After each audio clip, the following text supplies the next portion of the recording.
চরে এই দশা। চরে ঘুরতে আসছি আমরা, দেখতে আসছি আজকে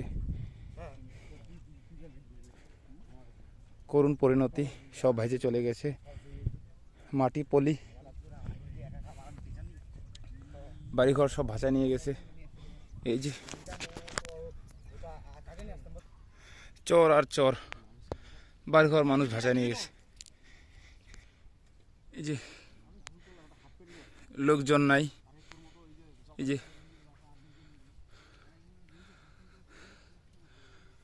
বাড়ি শূন্য হয়ে আছে, লোকজনের কোনো পাত্তা পাওয়া যাচ্ছে না।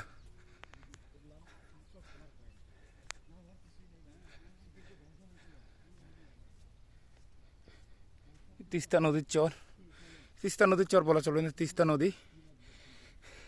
আমরা অনেকটা হেঁটে আসছি। ছেলে মেয়ে কোথায়, কয়জন? আমার 2 ছেলে 1 মেয়ে। কোথায় থাকে ওরা? 2 মেয়ে 1 ছেলে। কোথায় থাকে? বড় মেয়ে ওখানে কলকাতা বিয়ে দিয়েছে, আর ছোট মেয়ে এখানে পড়াশোনা করে জলপাইগুড়ি পিডি কলেজে না? আর ছেলে এই বছর মাধ্যমিক শেষ হবে। মানে আপনার আশেপাশে ডেড বডি কেউ নেন, কোনো নাই? না, আমি ওই নদীর ওই সাইডে একটা ঘর আছে, ওইখানে 2-3 ঘর আছে। ওরা জানে, ওরা গরু বাঁধে তো এখানে।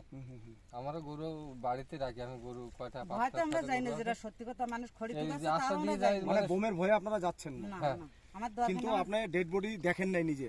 না না, জীবনে বেঁচে থাকলে সব পাবো। ঠিক আছে, জানা কেন আপনারা? ধানের জমি সব, ধান ক্ষেত পলিতে সব ভরে গেছে। এই যে ধানের জমি, সব আবাদি জমি, এগুলো ধানের ক্ষেত। আমরা ভিজিটে আসছি আজকে দেখার জন্য।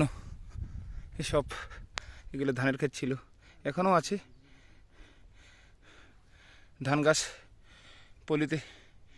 সব বিঘাকে বিঘা জমি পড়ে আছে, ফসলে সব ডুবে গেছে জলে, পলিতে। লোকজন নাই,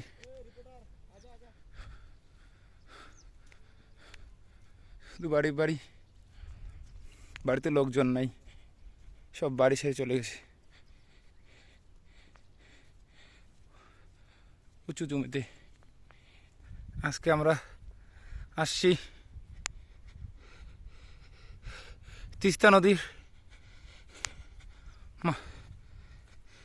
চরে। এই যে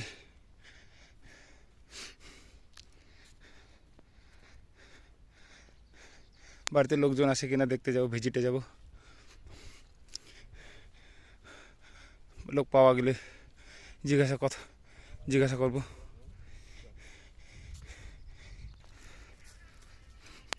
দেখি যেগুলো সব ঘুঘু কিন্তু ভাই।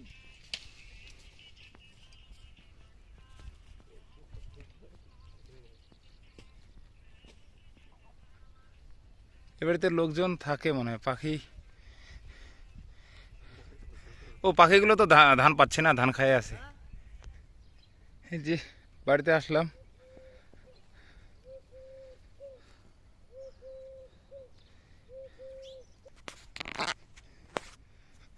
গরু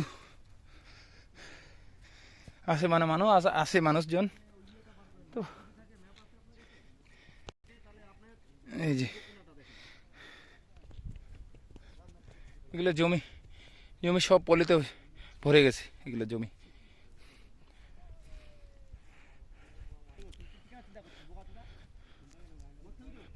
এই যে ধানের জমি পলিতে সব ডুবে গেছে, পলি জলে। এই যে সব সিকিমের হরপা বানে, এগুলো সব ধ্বংস, সব ধুধু হয়ে পড়ে আছে।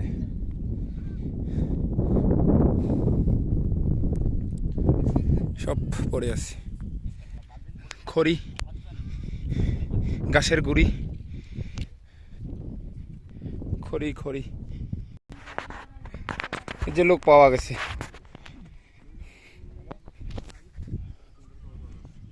কেমন আছেন কাকা?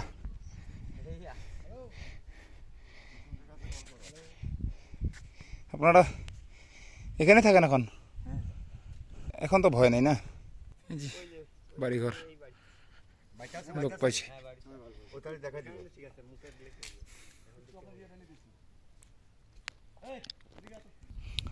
গাছের গুড়ি